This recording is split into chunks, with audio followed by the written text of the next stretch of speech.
Good evening, and welcome to our latest Black Enterprise Economic Equity and Racial Justice Town Hall. I'm Earl Butch Graves, Jr., CEO of Black Enterprise. Thank you for participating in our ongoing series of conversations on issues of great urgency to every African American. Tonight's topic is criminal justice reform. Specifically, how do we work collectively and effectively to build an equitable system of justice that serves all Americans?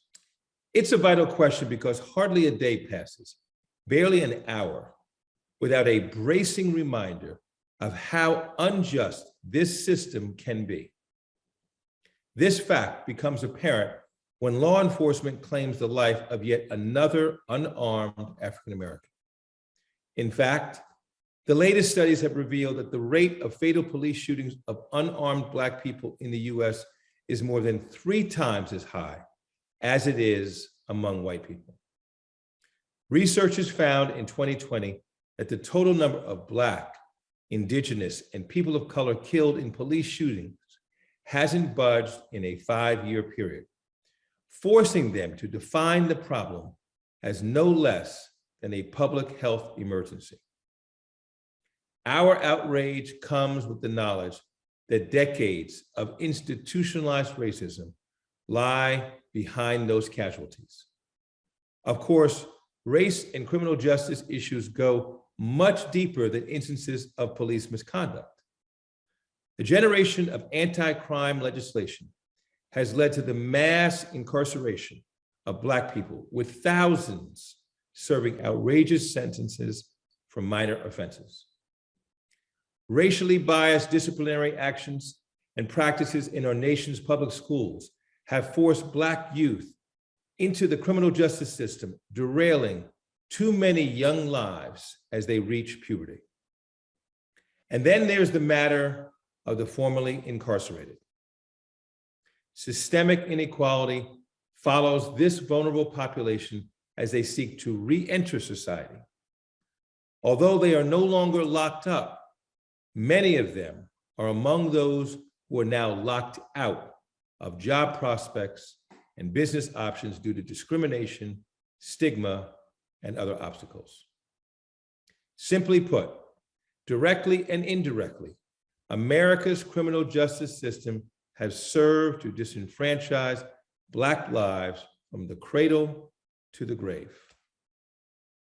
This system diminishes employment and financial opportunities, strips us of voting rights and political representation, and escalates health disparities that claim lives. The system is clearly broken, but tonight, we will demonstrate how and why we must fix it. To that end, Black Enterprise, the #1 Black digital media brand with more than 9 million unique monthly visitors, has assembled a stellar panel of experts well-versed in all aspects of the criminal justice system and its mistreatment of African Americans. Among the panelists are ex-offenders turned advocates for reform and corporate/business leaders who have emerged as true change agents.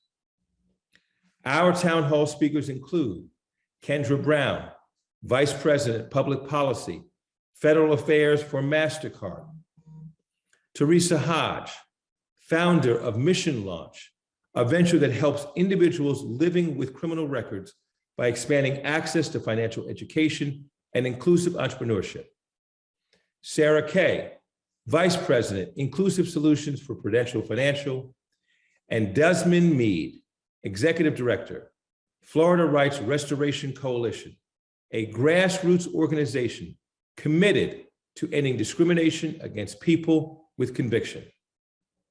Tonight's session is led once again by our dynamic moderator, CNN commentator, attorney, and activist, Bakari Sellers. We also invite you to join this powerful conversation by sharing your questions and comments via the chat feature. At this time, I would like to extend my appreciation to our sponsors, our good friends at Prudential and Walmart, and our Town Hall Series sponsor, the Executive Leadership Council, the leading global organization focused on developing Black corporate C-suite and board leaders. Now, before we begin our conversation, we will hear from my good friend and partner, ELC CEO, Michael Hyder. Michael? Thank you, Butch, and good evening. I'm Mike Hyder, President and CEO of the Executive Leadership Council. I want to congratulate Butch Graves and his entire team at Black Enterprise for organizing and creating this tremendous opportunity to address such critical issues in our community. Over the last year, the Executive Leadership Council has proudly leveraged this town hall series as a unique platform to raise awareness of some of the most critical challenges facing the Black business community and the Black community as a whole.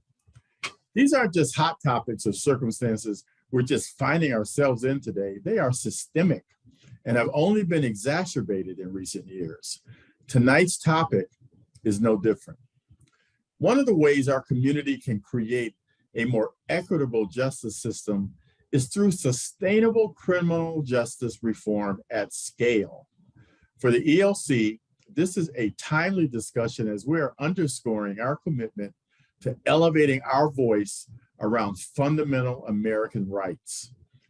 As freedoms, such as the right to vote, are currently under siege, our organization has increased our advocacy efforts because we believe it's our responsibility to speak out against the injustice that directly impacts the Black community. After the murders of George Floyd, Breonna Taylor, and Ahmaud Arbery, corporate America and the rest of the nation responded. Yet developing a fair, equitable society for all requires the ongoing collective work of our community to uproot the systemic barriers that continue to keep us from reaching our full potential. It is our hope that with the help of outlets like Black Enterprise, we will continue fostering meaningful conversations that not only raise awareness around these issues, but will get us closer to justice and a healthy democracy. Tonight's expert panelists will paint a clearer picture of what's at stake and help us navigate the roadmap towards more equitable economic solutions from corporate America and the Black business community. We look forward to a continued productive partnership with Black Enterprise.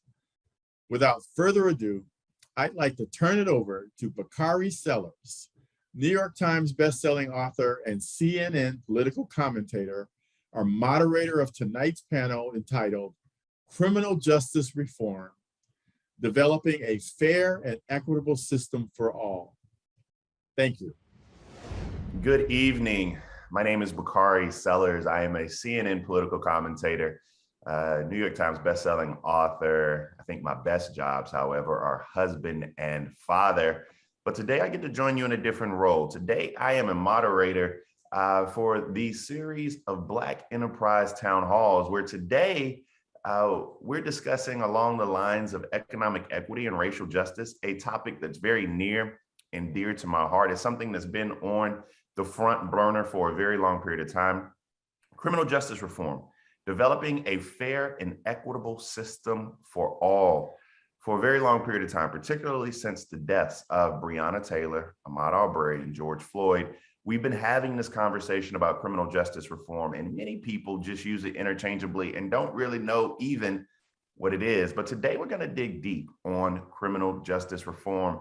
And with that, I have the privilege and the pleasure and every other adjective possible to describe how I feel about having this amazing, amazing panel.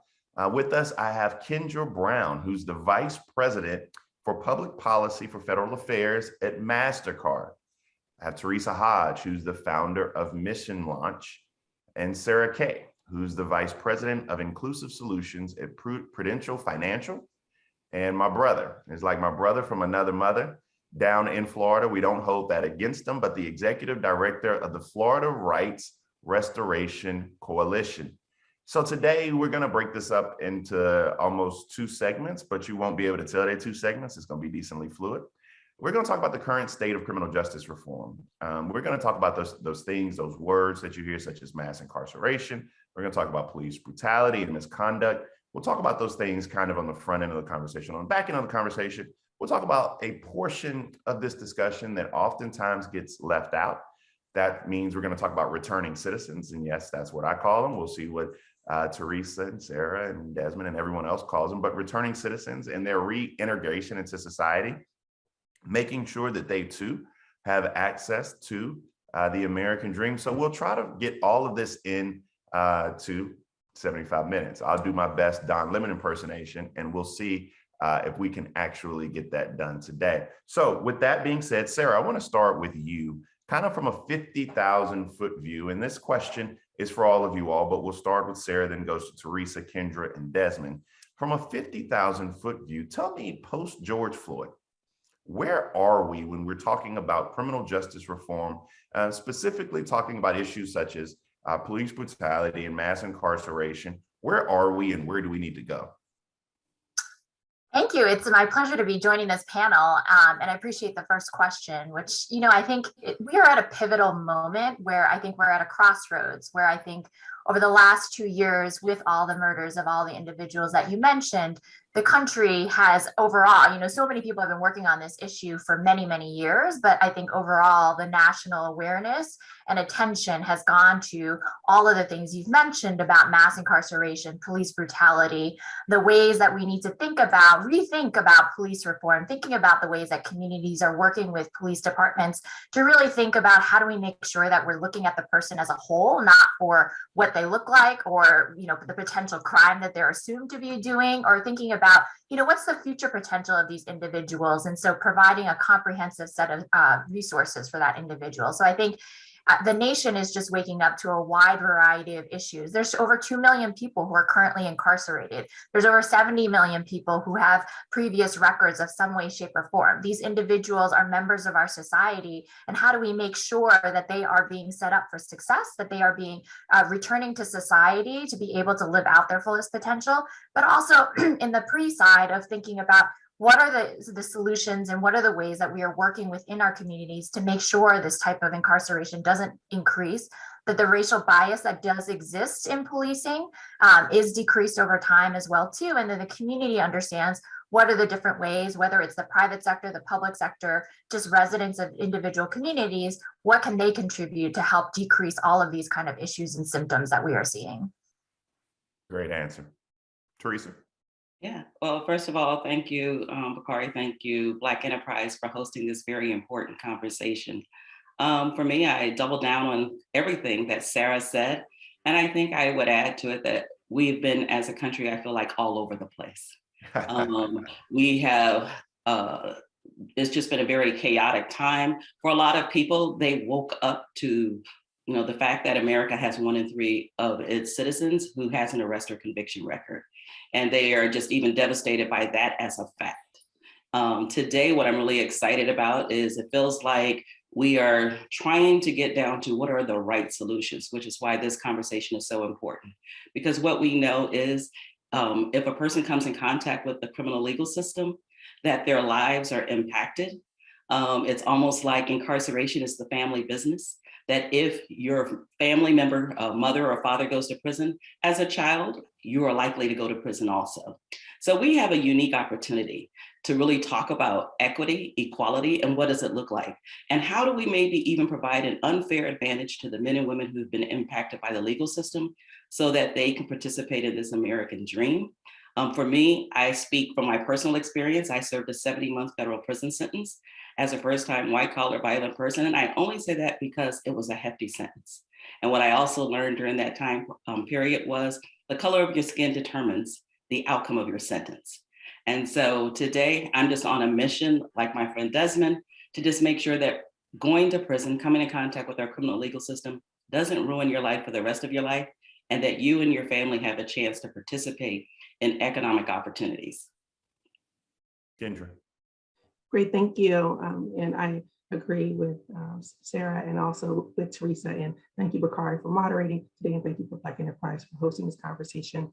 I absolutely agree with what our fellow panelists have stated, and know that everyone should have the opportunity to fulfill the American dream. We need to ensure that we are all helping to build communities. I always say that my mission is to help and make a difference in the lives of as many people as possible, as often as possible. And we do that through lifting, through ensuring access, to ensuring that we are helping to building relationships in the community and helping to give access to those who are returning right citizens.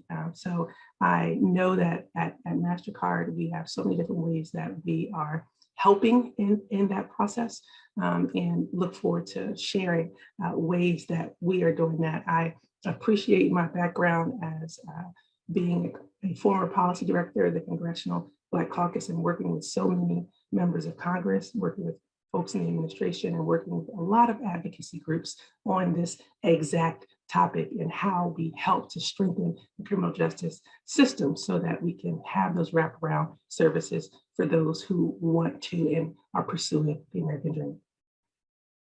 Desmond, and then what I want to do is take a point of personal privilege, which they kind of got to let me do since I'm the moderator. Teresa and Desmond, after you answer this question, I want you to go back, Teresa, and if you can just share your personal story with the group, I think that would be helpful. And Desmond, if you want to add that to the end, I know your personal story very well, both reading about it and hearing you tell it. But I'm actually moderating this panel with a decently heavy heart. Miss USA, a former University of South Carolina graduate, was a good friend of all of ours, Chelsea Christ. And so I want people to know that if they're going through something, Desmond, which is a part of your story as well, make sure they reach out. So Desmond, incorporated in your answer, please share a little bit about your story. And then Teresa, I want you to flesh it out a little bit more, and then we'll move on to the nuts and bolts of what criminal justice reform looks like. Well, thank you so much, Bakari, and thank you, the Black Enterprise, for having me. You know, I was listening to my fellow panelists, and I'm taking bits and pieces from what all of them said, but I kind of find myself kind of like stuck in the middle, right? Because when I think about the current state of affairs, you know, I see a stalemate right now, you know, and I think that for a couple of reasons. Number one, you having folks that are on both sides and far spectrum of each other. Then as well, that there is, I believe, like even with the Trayvon Martin incident, I think we missed an opportunity to really drill deep into the discussion, even about racism.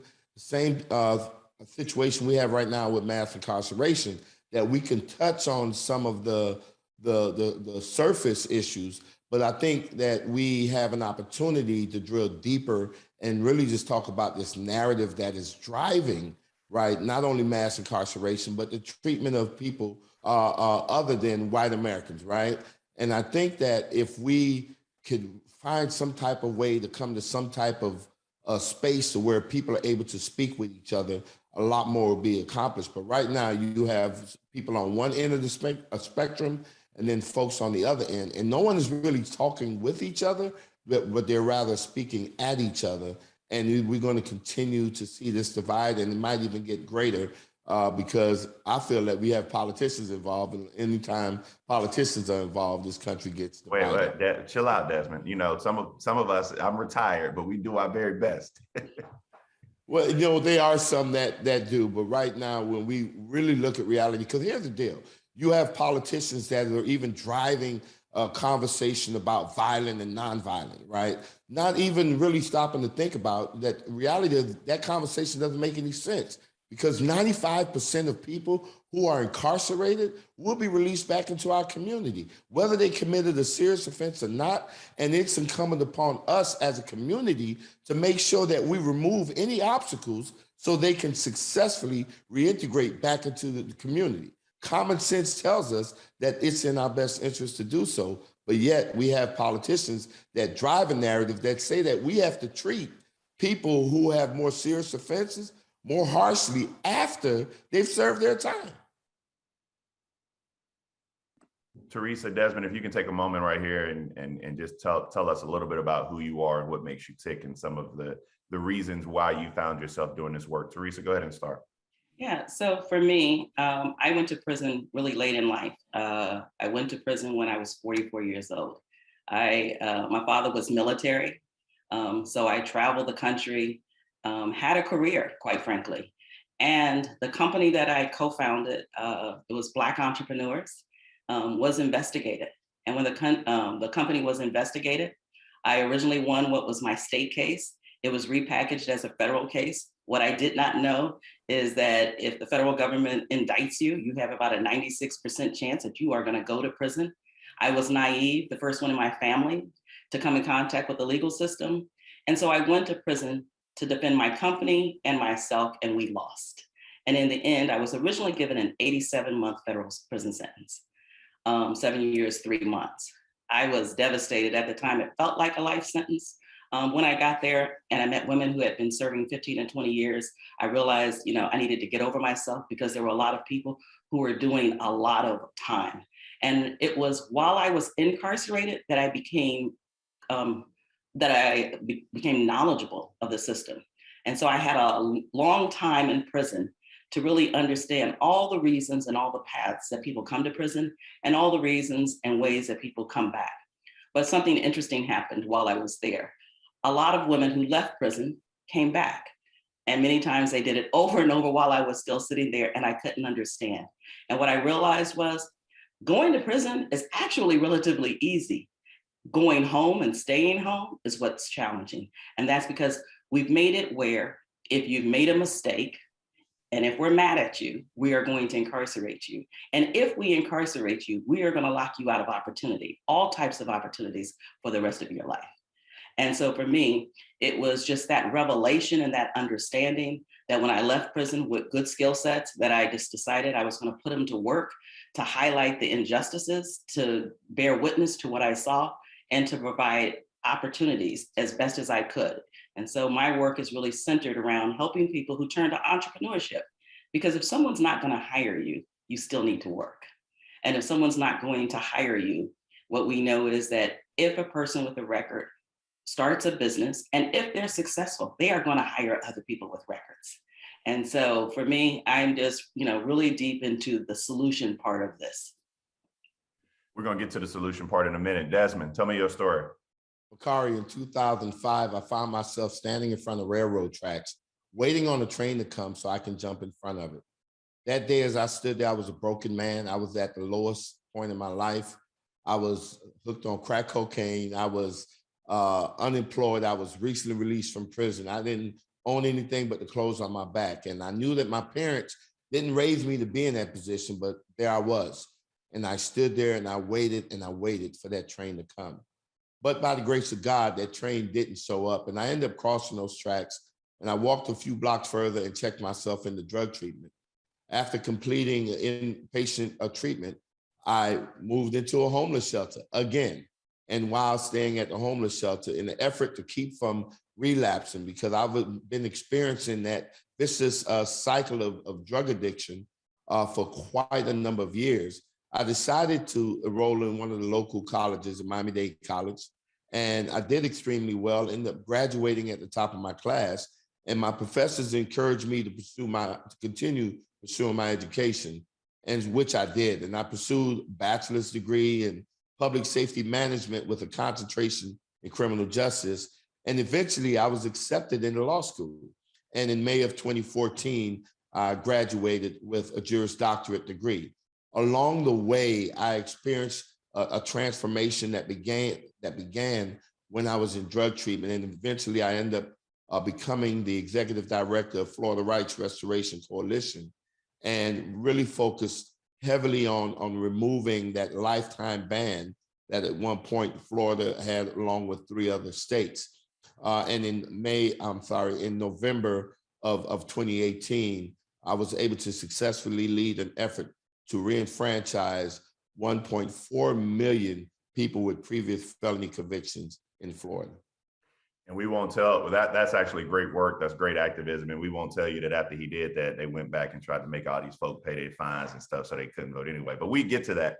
Sarah and Kendra, I want to kind of move into what does criminal justice reform look like? Both of you all are on the policy forefront of this, and you all are dealing with the folk that Desmond ain't got a whole lot of use for on a daily basis.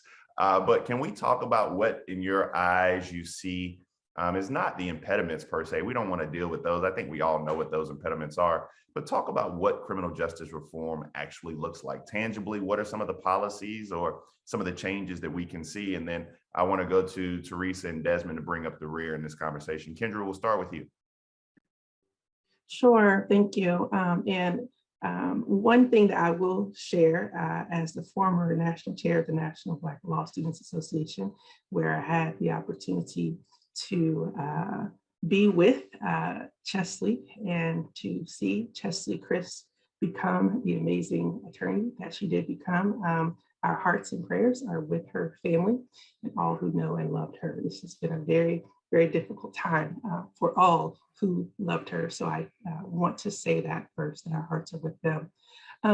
For me, advocacy has always been something that I have been committed to, even from election protection that was forged as the national chair of the National Black Law Students Association, increasing the pipeline of attorneys of color into the field of law.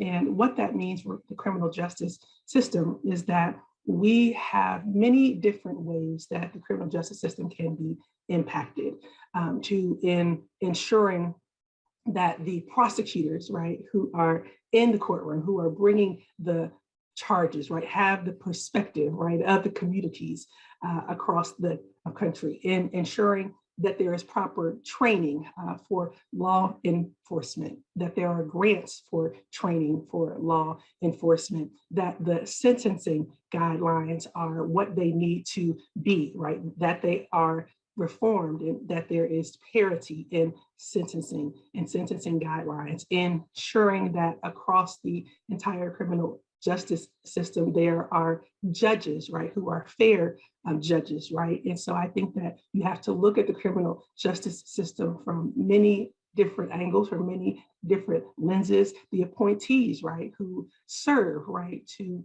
enforce and set forth the laws that our country is governed under.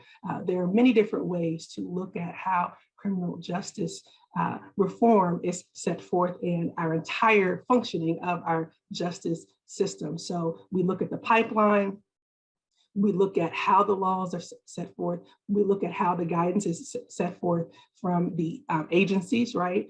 So there are a lot of different ways, and even companies, things that we do in our spaces to really move forward public policy, but also to be of assistance in helping to build communities and having those conversations, asking our legislators questions, right? Being a voice of the community also. So it's lots of different entry points and ways that the criminal justice system can be impacted and set forth, in my perspective.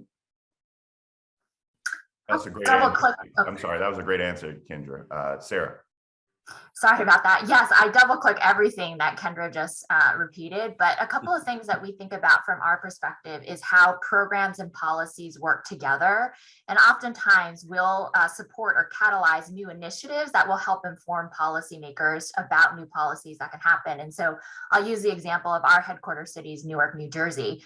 There are two initiatives that we help catalyze, which is the Newark Community Street Teams and the Newark Public Safety Collaborative. And both of these two initiatives are incredibly important for the ways that the community and the police department and local government are working together.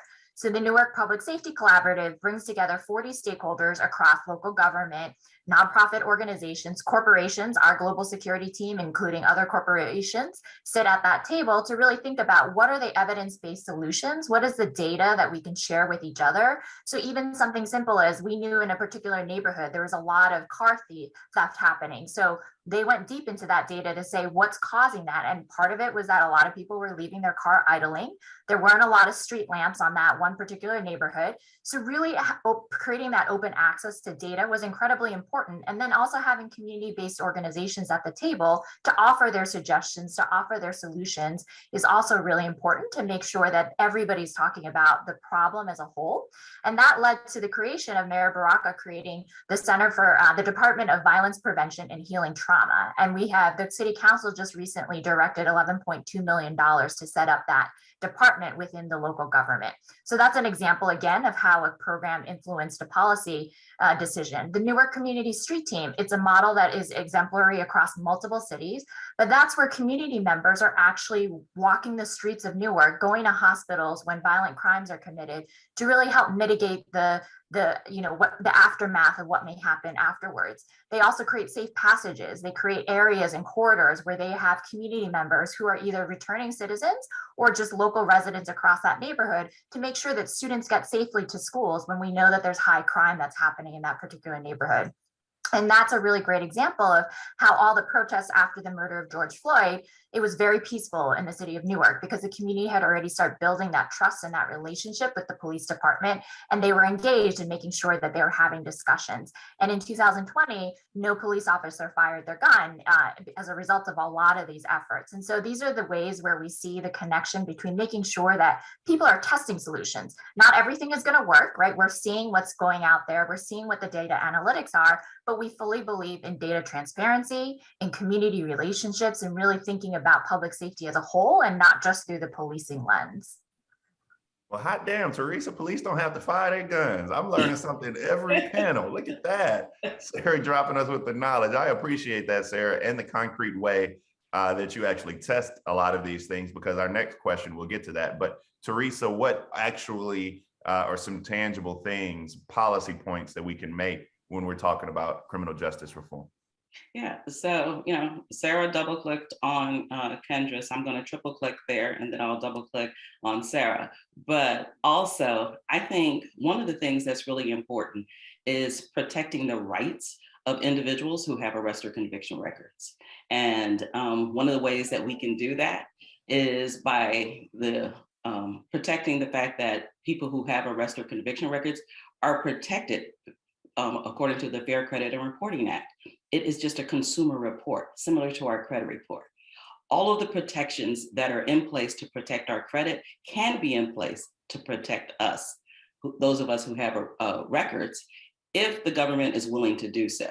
So I don't even know if there's a new policy that needs to take place, as much as we just need to muster the courage to ensure that we believe that people with records are entitled to be protected. First of all, I need somebody from Black Enterprise to call me, because this fair credit reporting, I just paid a lot of my student loans off and my credit went down. Don't ask me how, I don't understand it, but that's a whole nother thing. And you are correct, Kendra. Desmond, give us, you were correct, Teresa. Desmond, give us some concrete policy solutions as we're talking about criminal justice reform. And then I'm gonna act like a panelist and tell you what I think we need to do criminal justice reform. And then I got some more questions.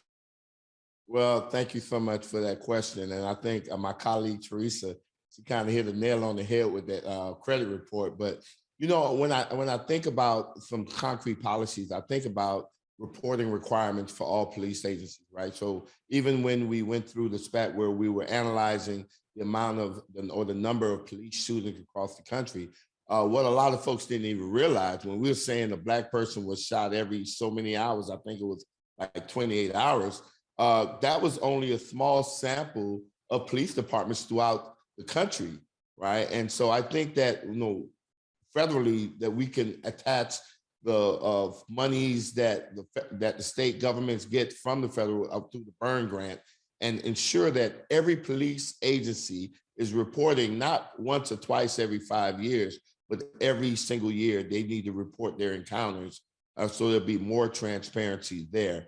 I think another policy that could be implemented too is ensuring fair housing, right? Because listen, when I was in prison and I was getting ready to get released, I wasn't sitting on the end of my bunk rubbing my hands saying, man, I can't wait to get out so I can go vote, right? No, I'm thinking about, where am I going to live? What type of job I'm going to be able to get? How am I going to be able to survive out there in the community? And so being able to address some of these crime-free housing policies that discriminate against not only just the individual who have a criminal record, but also the families, right? Where we're seeing families being evicted because someone in the family have an arrest record or even a conviction, right? And so I think that, we ought to look at how we, number one, being able to create or address the liability issues for like apartment complex owners, right? So they wouldn't be liable just for the mere fact of hiring or allowing someone who has an arrest or criminal record to actually reside there, because people need shelters. I think everybody's given great answers. Some of the things I would do, and I think that Kendra may nod when I say this, is lower the standard whereby officers can be charged under federal civil rights violations, limit qualified immunity, ban chokeholds, ban no-knock warrants, or at least align no-knock warrants with that of the federal government. Because let me tell you something, if you show up in my house after dark with a no-knock, then it's just going to be bad on everybody. Because if somebody knocks on your door at 12, 2 o'clock in the morning and comes in, or just doesn't knock but come in, that's bad for everyone. And last but not least is something similar to what Desmond said. You can actually have 45 complaints in Columbia, South Carolina, and go and be chief of police in Charlotte or Atlanta, because there's no national database for bad actors. If you are a teacher and you commit an abuse against a child, you're put into a nationwide database. If you commit an abuse against a senior citizen, you're put into a national database where you can't go work at another senior facility. So we need to have a national database whereby you can record officer misconduct. That's me playing the role of panelist here. There are a couple of things that I wanted to do right now before we move into returning citizens per se. The first is a larger question, and I just want you guys to kind of take it. But what role do corporations play and businesses play in criminal justice reform? And then this discussion, a lot of people are like, well, we can do a lot, maybe even tip our toe into voting rights, as you saw some companies do. But criminal justice reform, that's just not us. So from, MasterCard, for example, or whomever it may be, what role can you play in that? Kendra, we'll start with you, and then we'll go to Desmond, Teresa, and then we'll end on Sarah. Sure. So we played an active role on June 25th of 2020. We set forth our In Solidarity Plan, which is our efforts to build on and decrease the racial wealth and opportunity gap in communities across the nation. And part of that is dedicated to public policy. What are some of the policies that we can set forth? And one of the ways that we took action there is that we partnered with Georgetown Law School, their Project Able, that's the active bystandership for law enforcement training. So we were one of the first companies to support the training so that law enforcement officers are trained in how to ensure that there are de-escalation measures on site when a situation arises, right? And that came from the EPIC program out of New Orleans. That's where it started. Project Able is something that we are very proud of to be a part of at MasterCard, because it helps to foster good relationships from law enforcement officer to law enforcement officer, and increases the accountability. And I appreciate my colleagues at MasterCard for really answering the call to be front and center on how we can, in public policy and in criminal justice reform, really be at the table. So corporations have a role because we have employees that live in jurisdictions all over the nation.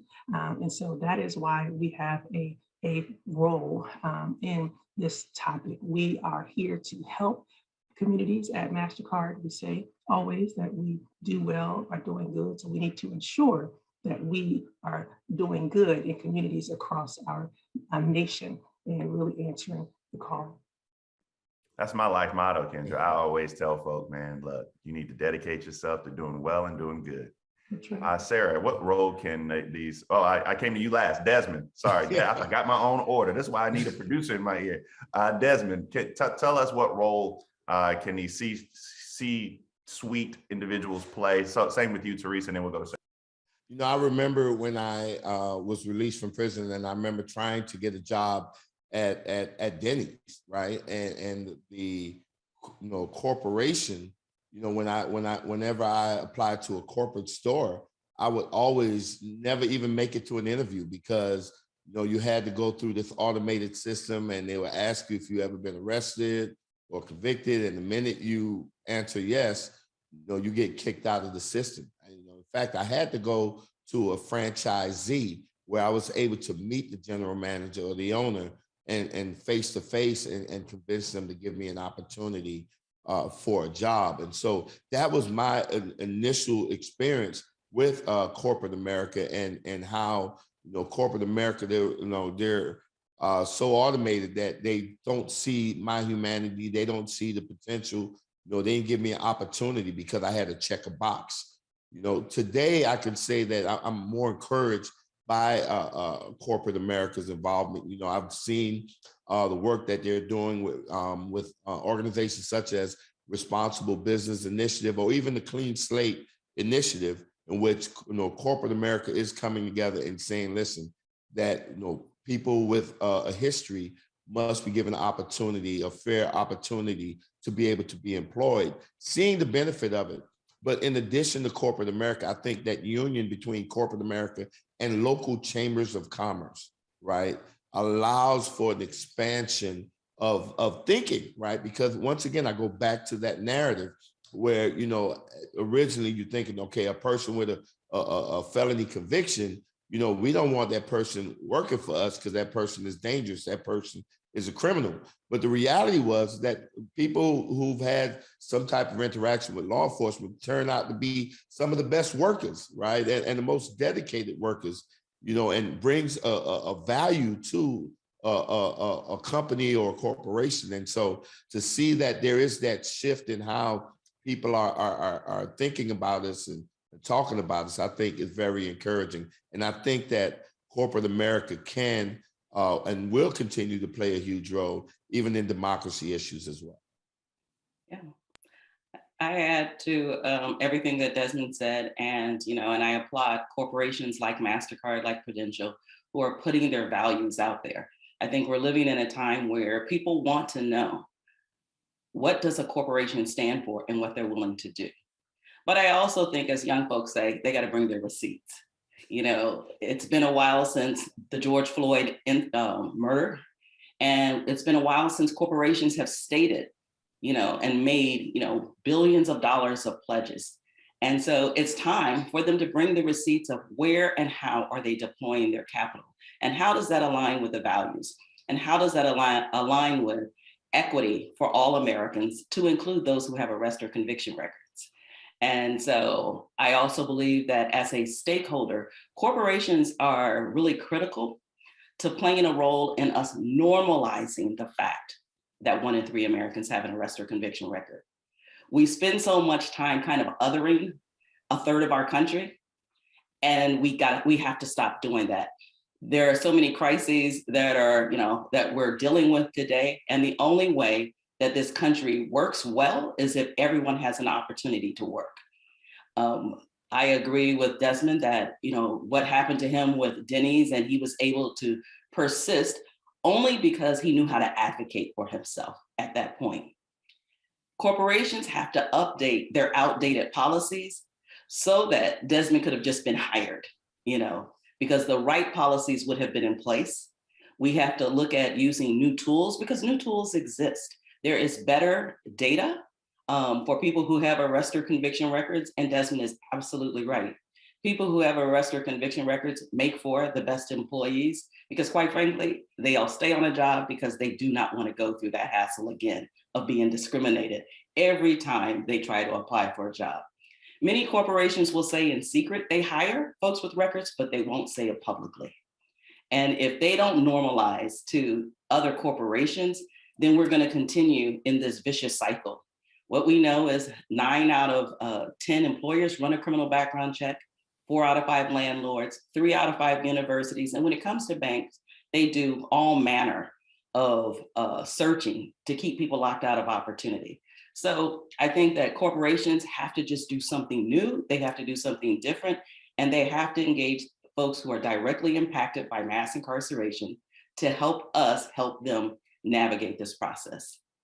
Bakari, before you go on, because Teresa, once again, just keep pushing those buttons, right? I when she was talking, I was thinking about just my personal journey, right? And so, Bakari, I've done so much with Amendment 4, with Time 100, MacArthur Genius Fellow now, right? And even today, I still face those barriers, right? Having difficulties even trying to find a place where I could own or even rent, right? Because of my history, right? And wondering, right, that I work hard, you know, like you, I'm trying to handle my student loans too, but my credit's going up, right? And I work hard on my credit, right? And I get the credit right, and I may have the resources, I may have the credit, but when they run my name and my social and my criminal history comes up, I can get denied for housing. You know, my credit gets turned around, and then even insurance. You know, if people are not willing to insure me, you know, because of my criminal history, you know, I mean, if I can't get it, what does it say for the typical person that's released into our community that's trying to just live the American dream, trying to take care of their family?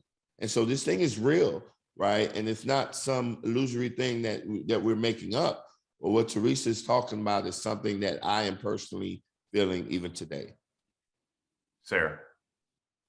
Yeah, there's not much more I can add, but the couple of things that I'll say is, you know, we have to look at, the corporations have to look at all of their assets and capabilities and what they can bring to the table to help make change. As we know right now, people are putting more trust in corporations than government, unfortunately. They're good and bad for all of that. But that also means that corporations have a loud voice and a role to play. And so thinking about everything from hiring, and I know we're going to go deeper into that, but what can corporations do to loosen up some regulations and limitations that they've previously put on? For example, ban the box was one of the first steps, and Prudential signed on very early on to that. But what's more that can be done, and I'll go deeper into that in a little bit. But also on the policy side, right? We have a full external affairs team that advocates and lobbies for different regulations and new laws for the insurance and financial services industry. But now we're working very closely with our external affairs team to lobby for, loosening up of voting rights, to make sure that people have clean slates, and to really, there's a lot of regulations that are placed on financial service industries and hiring people with criminal records. We're also looking at our own products and services and thinking about what are the constraints and limitations there for people who've held criminal records. And then finally, we're using our leadership. So as I mentioned in the Newark Public Safety Collaborative, we have our global security team at the table. And that's not only just because we want to have our voice at the table, but it's also for our global security team to understand the nuances and some of the, challenges that exist in the community that they may not understand within a corporation's four walls. So it's really thinking about all the different ways that corporations can step up, advocate for new policies, make changes internally. We are a large employer, so the ability for us to hire people with criminal records can change a lot of people's lives, in addition to all the other corporations that are out there. And so I think there are different ways that corporations can play that role. And then finally, I'll say philanthropy. Oftentimes, people consider philanthropy on the side of the house of a corporation, but I will say, and I think this is similar for MasterCard, philanthropy is hand in hand with our business strategy. We help influence the ways that our businesses are thinking about how do you drive both social and business impact. And criminal justice is one of the forefronts of an issue that is coming to us now, and us really thinking about how do we deploy our capital, whether it be for returning citizens and helping them find employment. But recently we made an investment in the Financial Solutions Lab that created a challenge that asked nonprofits and fintech companies to come together to think about financial solutions for those returning citizens. We talked about all the fines and fees, the debt that accumulates when you're incarcerated, the financial challenges that overlay into families, but as a result of somebody in their family going into prison. And so how are the different ways that we're thinking about catalyzing new solutions that can help address some of these problems? So let's jump right into it. I do have another question along the lines of criminal justice reform and the tangible solutions on the forefront. But we'll get to that on the back end, maybe as we wrap up. But let's talk about returning citizens, and let's talk about the ways in which we can incorporate them, because we're talking about economic equity. This is Black enterprise. This is what we do, provide a pathway forward for individuals to attain the American dream. So, where are we when it comes to ensuring that returning citizens have an opportunity for prosperity? Where do you grade us? Where do you rank us? What are some of the things we need to be doing? And am I accurate in saying that it even comes down to the language that we use? instead of using words like ex-convict, et cetera, using, and I don't even know if I'm using the right term, it sounds sexy, returning citizens, but I'm gonna start with you, Teresa. Let's surmise kind of how far we've come when talking about reentry, recidivism, and returning citizens. And then the next question will be, where do we go from here? But let's surmise how far we've come on this issue. Well, first I had to laugh at the fact that you thought the word returning citizen was sexy, for the record. It's sexier than the alternative. How about that? Absolutely, I will agree with you on that. But and I am just one of those people, I don't like the phrase returning citizen. I think it's better than the alternative of ex-felon, ex-con, and all of that. 100%. I gravitated to it, and after a few years, I just didn't like it. I don't like it for the fact that, especially the ing part, it is exhausting to have to continue to return. And when is it over? When is the fact that you've come in contact with the legal system, like Desmond was saying, and you've moved on and you're just a citizen of this country, And so for me, I use people first language, and unfortunately it's long. I always say people with arrest or conviction records, people with conviction histories. And I just do that just to center the fact that we are talking about people, period. And so, I use returning citizens. If you wouldn't have brought it up and called it sexy, I'd have never said anything, for the record. No, you gotta check me now. That was the most polite auntie check I've had. Yes. My wife did it last night, so we good. All right, we're good. We're centering people with arrest or conviction records. Right. And I just, it's long, and I think that we need a refresh, that in this moment when we're trying to fix a lot of systems and structures that just have not worked for people, that there's a unique opportunity to come up with a better way to talk about a third of our country, and to take the pressure off of us from having to constantly return and improve over and over again. Because as a returning citizen, what I can tell you is, for a lot of people who've been home for 10, 15, 20 years, if they change their job, if they change their housing situation, it is day one again. And so somehow we are going to have to really just normalize the fact that folks have records in this country. And we're going to have to find better ways to engage our fellow citizens. If you ask me, what is the grade? I think the grade is a D. And that's only because I'm really optimistic and don't want to give an F. We are having old conversations. When you think of over 70 million people who have an arrest or conviction record, we often think of one person. We think there's one way to go to prison, one person who's in prison, and we have not come to grips with the fact that prison has become a microcosm of the entire United States. There is not one person who represents 70 million people. And so we need multiple solutions. And I feel like this is a complicated, a complex, and a convoluted topic, but it really takes us really breaking down all of the pieces and just trying to figure out, how do we make it where everyone has access to equitable opportunities in this country? For me, it's centered around the criminal background check. The mere fact that you have a record and that someone can pull it and they don't honor the FCRA compliance that they should be honoring means they could deny Desmond a house, not only today, but 10 years from now. And that's just unacceptable. Kendra.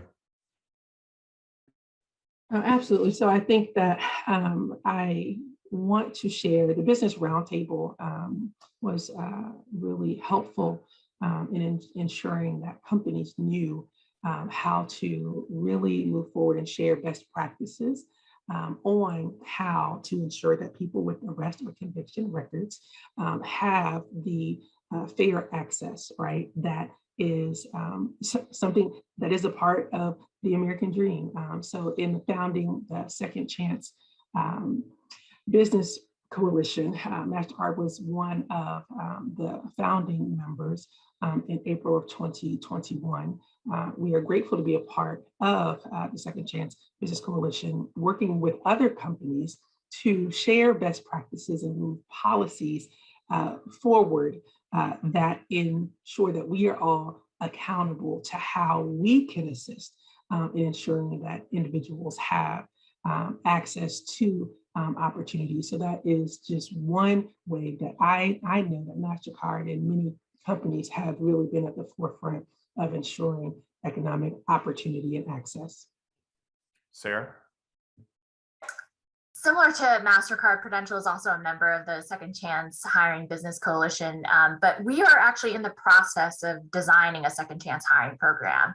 And so I have been in knee deep with our legal, compliance, external affairs, global security teams on all of the regulations that the company is under. So as a financial services company, we're a highly regulated company, and this is where policy becomes so important, because there's a lot that we want to do internally, but we are held by these federal constraints and limitations that we have. So we are under ERISA, which is the Employee Retirement Income Security Act. We are under FINRA, which is the Financial Industry Regulatory Act. We are under the Crime Bill, the Investment Advisors Act, and all of them. Some of them are very vague with if you have a conviction of a breach of trust or dishonesty, which could mean a whole host of things from very small to very large, prevents you from working in certain positions. We have thankfully navigated through that and figured out different corporate functions within our company where people with arrest or conviction record can go into a career at Prudential. But that limits their career mobility, because the whole point of working for a large corporation is that they're able to experience, working with different business groups, thinking about the ways that, there are cross-enterprise initiatives. But because of all these regulations, they are constrained and there's a very limited scope of job. There also tends to be salary caps in some of these positions. And so that also limits an individual's economic mobility. And so this is why it's so important that we are working so closely with community-based organizations, advocacy organizations, and our own external affairs department, because the hope is that we will see some flexibility and leniency opening up in these regulations for corporations who do want to do more and really do want to, increase their candidacy of people who do have a prior conviction or criminal record. And Desmond, I saved you for last on this, and you can chastise me for my language as well.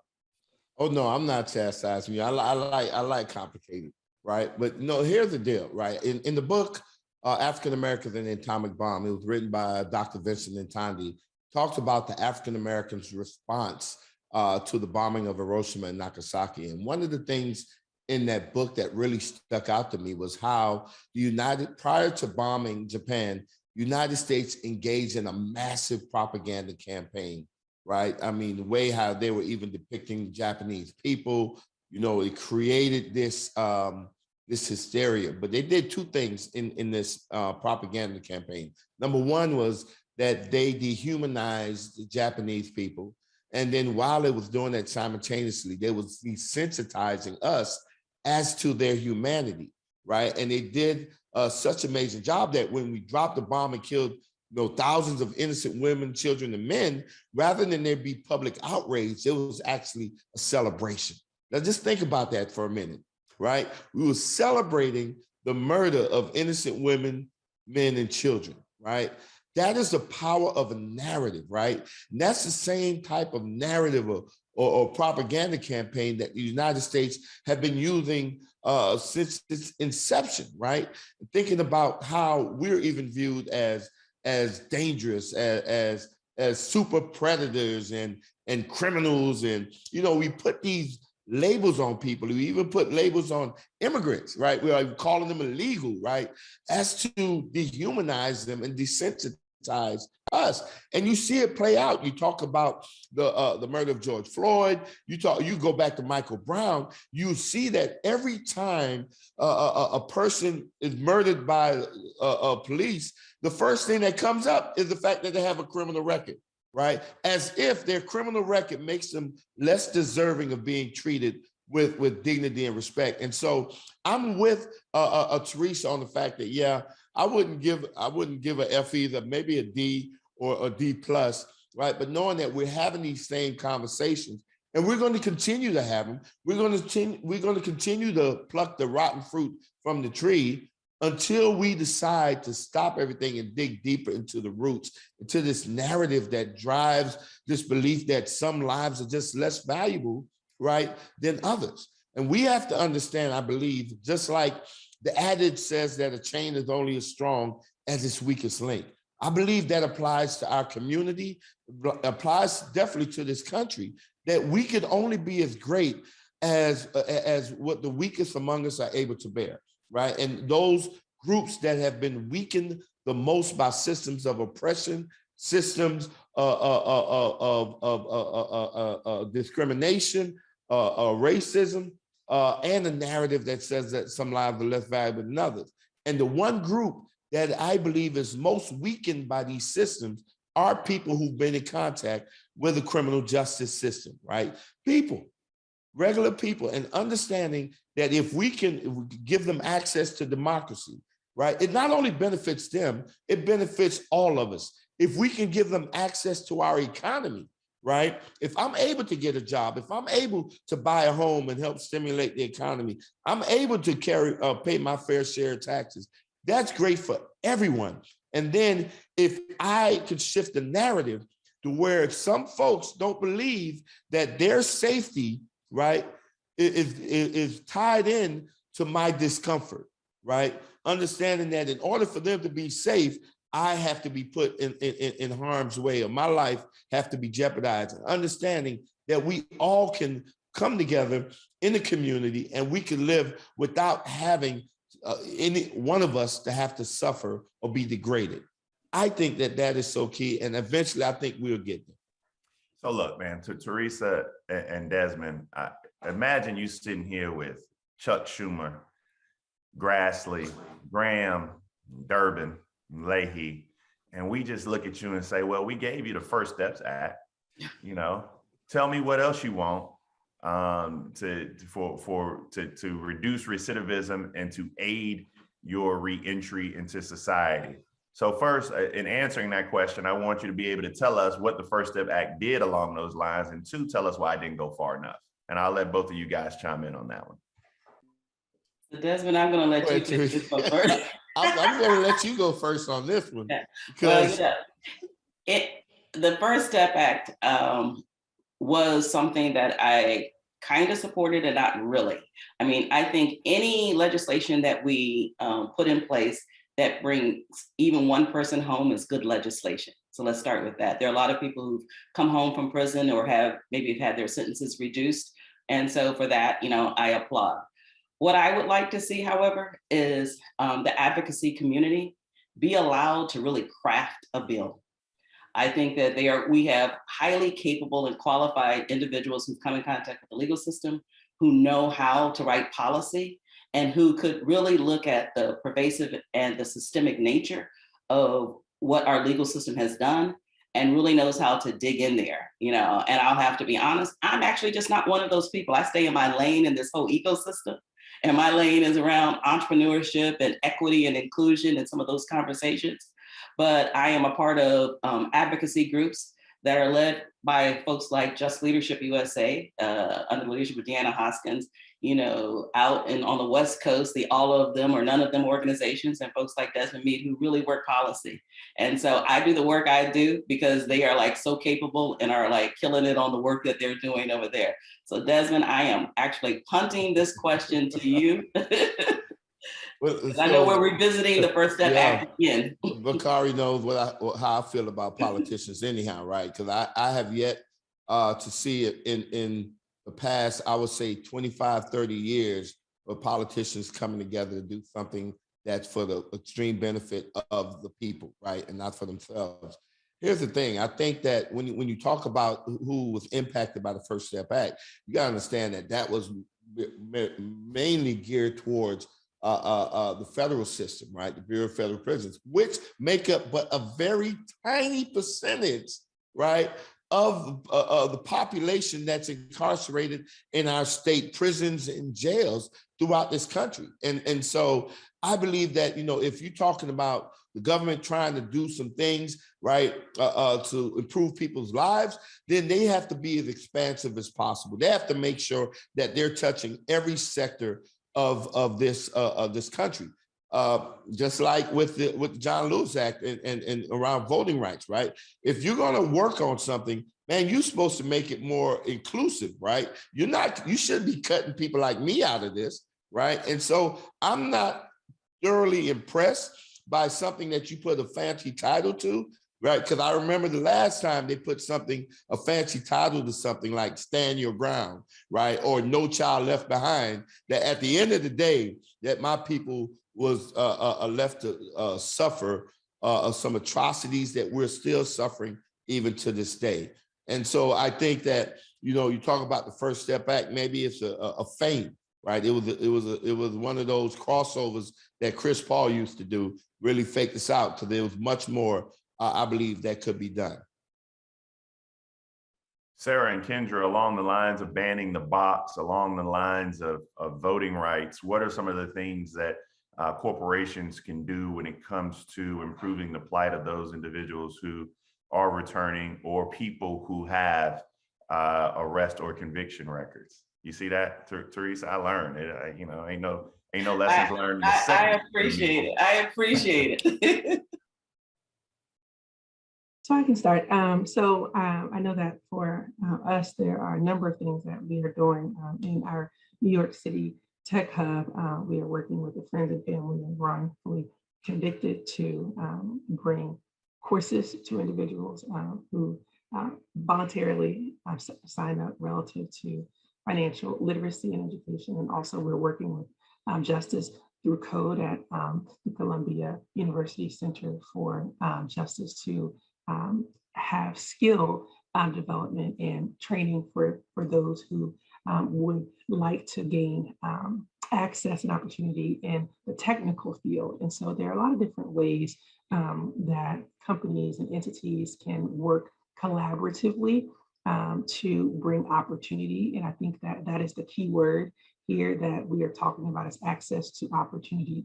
So there are a number of different ways that companies and corporations can work with the advocacy community and also share the work that is happening with legislators to ensure that the laws that are needed are tailored to the community that it seeks to aid.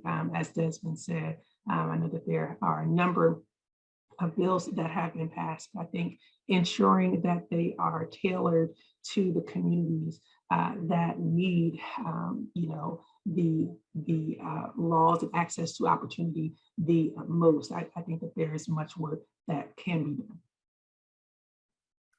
Yeah, I think, ban the box was a great first step for corporations to at least make that statement. But clearly, even though they may not ask at the onset, before you get the offer, they do a background check. And that's where, ban the box ends up falling off the cliff. So I think, for the ways that we're looking at it, as I mentioned, is for each corporation to really think about what are the career pathways that can exist within a highly regulated environment. And that's why it's so important that corporations like us and MasterCard are working with organizations to advocate for leniencies and flexibilities in these regulations, because right now we are hindered. We are saying as a corporation, we are interested in hiring people with prior criminal and arrest records, but we are limited in the roles that they can go in because of FINRA, ERISA, all of those regulations and laws that I had just mentioned previously. I think supporting advocacy organizations similar to the ones that Desmond runs and Teresa runs on helping people restore their voting rights or getting them into career training pathways, whether it be to entrepreneurship or skills training around the tech trades, really making sure that people have pathways, thinking about all of the financial challenges that people, who are returning back to society face in the sense of debt accumulation, the family situation that they may be returning into, and thinking about the ways that government can also, like for example, the SNAP benefit helps with food insecurity, but over 28 states have restrictions on that if you have a prior drug conviction, you can't get that SNAP benefit.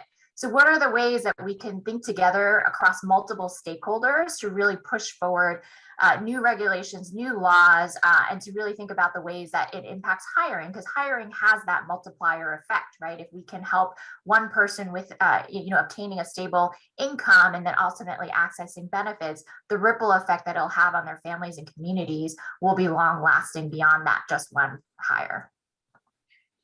And Bakari, if I Well, can that's a good jump in point, and Sarah, say one because thing. I'm sorry, let me just chime in real quick. One of the things I wanted to pin for those people who were watching is that in this discussion, I don't want it to get lost, many of those real impediments that are there. I know that Desmond mentioned many of them, But Sarah brought up SNAP benefits. People aren't even aware that many times you're prohibited. States, particularly red states, have gone through and said that you can't get your SNAP benefits unless, with a criminal arrest record. Certain places you don't qualify for the state-supported student loans, such as a Pell Grant. Not a Pell Grant, a lottery scholarship, et cetera. So when you think, actually Pell Grants as well. So when you think about, I was like, wait a minute, Pell Grants as well. So when you think about these inhibitions to things such as food, education, housing, et cetera, know that these are very real. Teresa, I did not mean to cut you off. I apologize. No, this is good. This is where I think also we need new data sets around this population. We often talk about evidence-based data, but we need to create new data. There's a lot of data that we're using that's validating the bad behavior, that's validating the fact that we can continue to lock people out of opportunity. There is new data that needs to come in. There's some new trending behaviors that we need to look at. And quite frankly, we just need to recognize that we are going to have to try some new things so that we will have better data 5 years, 10 years from now. And I think that is just so important. We are a data-driven economy. And so we really need to look at, do we have the best data when it comes to this particular population? And the answer is no, we do not. We need new researchers. We need researchers such as Desmond, such as myself, and such as organizations that are led by directly impacted people, because we know what we need to be accounting for in this moment. But Bakari, could I add just two things real quick? Sure, because remind me, because I want to go back to Teresa about something she said earlier. So go ahead. When you talk about the challenges, also, even in the age of COVID, what we were able to see that people with histories could not even get small business loans to help offset the impact of the pandemic. But I was listening to Sarah and Kendra and Teresa, and kept hearing Bandbox, which kind of led me to what Teresa just touched on, right? That Bandbox was originated, right, from who? Directly impacted people, all of us or none. When you talk about democracy, you see that the biggest victories in democracy over the past, I believe, 6 years have been led by people who have been directly impacted, right? Whether it was vote in Louisiana, whether it was all of us or none, or a new way of life, or innate justice in California that passed, I think, Prop 47 that really expanded voting rights, or even our folks in North Carolina, Forward Justice, that won a major legal battle to expand voting rights to people with histories. Here's the thing, right? And I think Teresa touched on, is that how are we ingraining, right? Because Just Leadership trains leaders all over this country, all right, to where we can be at the center of some of these discussions and solutions, right? That we are what we call subject matter experts, right? And so I think it would even accelerate the process when we're able to get people who are closest to the pain to be in those meetings, to be at the table, to be able to give even more insight and input, right, into the ways that we can tackle these issues. Teresa, you said something earlier, and I know we're getting near the end of our time together, but you said something earlier about your time in prison. And I'm not going to put words in your mouth, but I'm going to attempt to surmise that the prison door turned into more of a revolving door where individuals you saw leave came back. My question is why? When you got a chance to speak to some of these ladies, or from your own experience, what were the top 2 or 3 reasons that people ended up returning back to prison? And then, the reason I ask you is because 1, you said that, and then 2, you talked about data sets. And we all know, Kendra can tell you right now that the #1 reason that Black folk don't finish college is why? Financial reasons. And that usually happens around their junior year when they just can't afford to go. And the reason we know is because we have data sets to prove it. So Teresa, talk to me a little bit about those top 2 or 3 reasons that you saw people return back to the prison that you were in. Yeah. I did a whole TED talk, and it's called "We've Made Coming Home Too Hard," and that's really just it. We've put the burden on individuals who have arrest or conviction records, who are laying off, and many of them who are laying on their bunk, dreaming of their best life, reconnecting with family, and we've made it painful for them to reconnect with family. You can't go back to your family if they're in an assisted living situation. So you can't connect. While you're in prison, the cost, to remain connected via phone, digital services, it's too expensive. We move them so far away from their families. If you have a child, you can't participate in field trips and activities at their school because you have an arrest or conviction record. When you go to apply for a job, you can't get a job because your arrest record comes up, and because of all of the policies, and because, as Sarah said, as corporations, we're not taking a look at some of the jobs, and we're not looking at how can we start to ladder people. Where is the entry point and where can we ladder? We know that there's some jobs for some people, depending on the type of crime, we have to begin to match. If the crime is related to the job, yes, we all get that, but we don't provide enough opportunity for people to come home, connect to the dream they were dreaming while they were in prison. And as a result of that, a series of no's. I've had people say, oh, I applied for 200 jobs before I got one. I mean, that's insane, especially at a time when America has so many jobs open. But the mere fact that there is a criminal history, and because of certain policies that corporations have in place, there is a disconnect, and we are not hiring those individuals. But one of the things data tells us is people who often have even some of the more severe, harsher types of crimes don't commit crime again.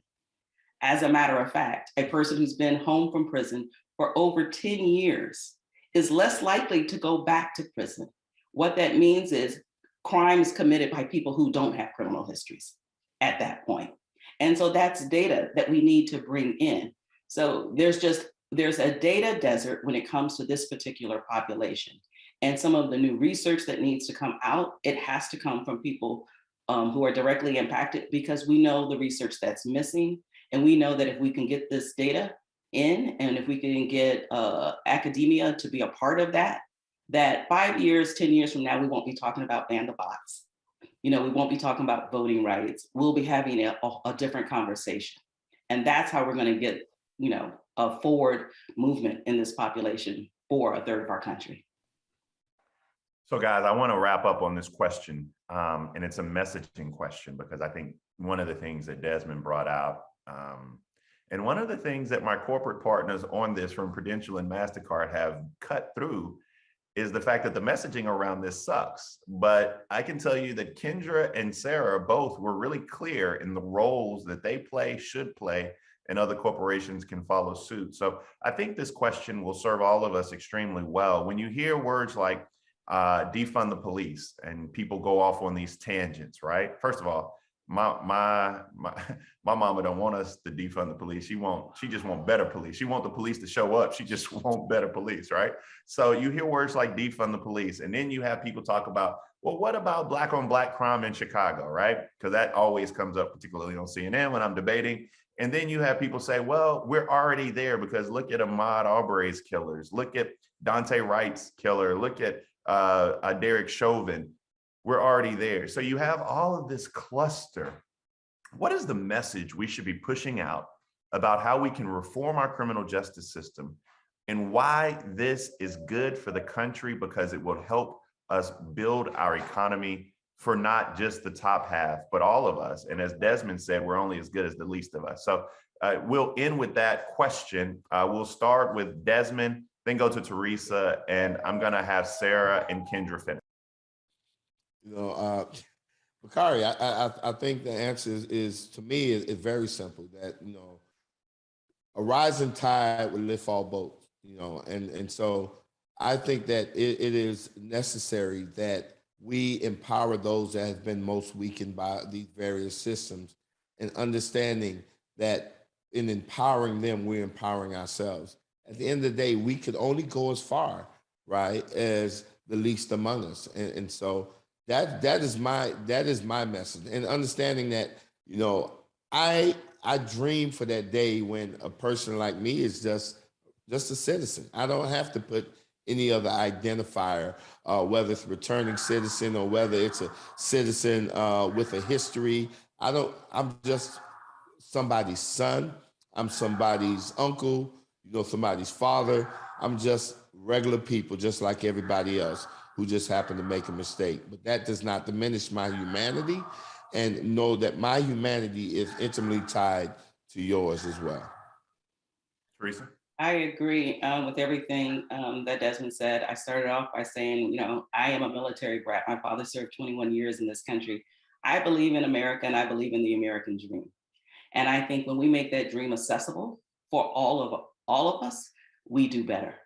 And so for me, I just believe that we have to create greater access to opportunity for all Americans, and allow everyone who can contribute to contribute to this experiment.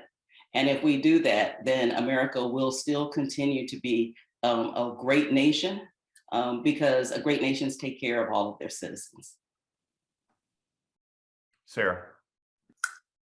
Yeah, I think one of the, I don't know if there's, you could say positives, but one of the highlighting things I think of the COVID-19 pandemic has been that, as Desmond said, all boats need to rise. I think that's what the pandemic has shown, all of the inequities that exist within our systems. And if the majority of the American population is struggling to make ends meet, the economy will not thrive, right? And so we just mentioned over 70 million people have some kind of criminal record.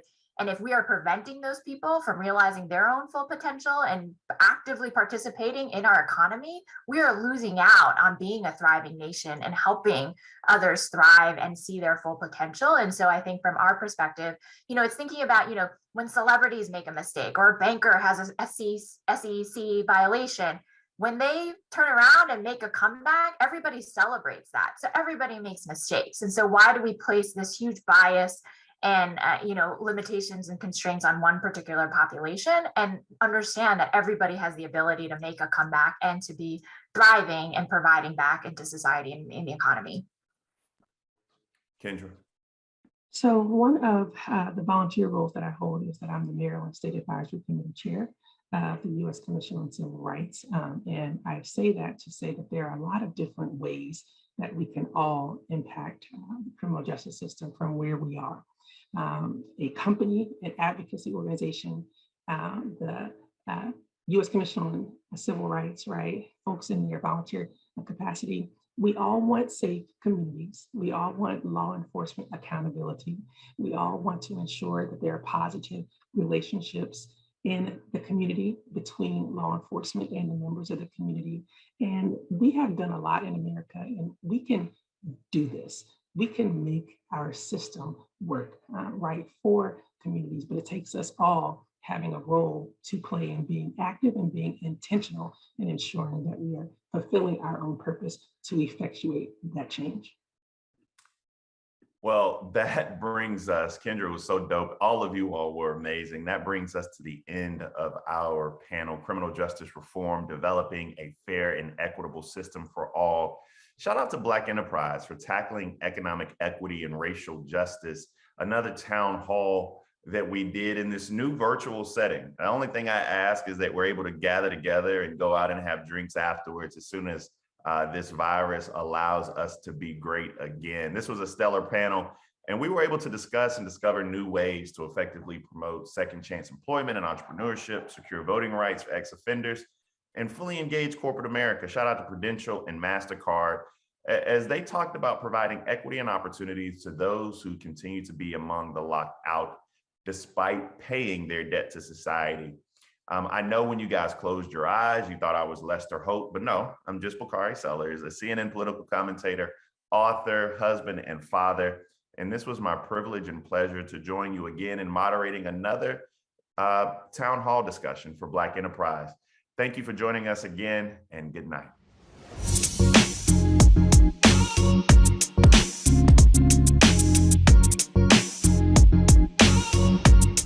Thank you for joining us for tonight's Economic Equity and Racial Justice Town Hall on criminal justice reform.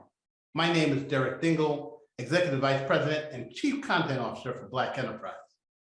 We hope you have gained valuable information and insight from this virtual experience and will apply them to help fix our broken criminal justice system and ensure African Americans, especially the formerly incarcerated, are on the path to financial and political empowerment.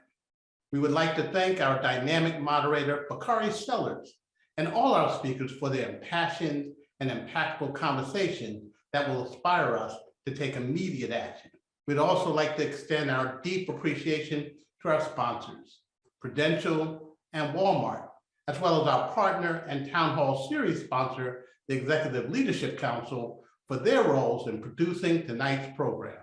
Remember, you and others can engage in on-demand viewings of this session on blackenterprise.com. We also encourage you to share your thoughts and comments on our social media channels using the hashtag #BeTownHall.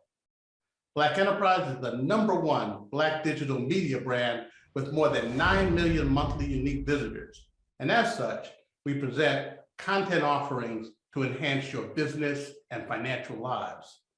So mark your calendars for our upcoming virtual events this month.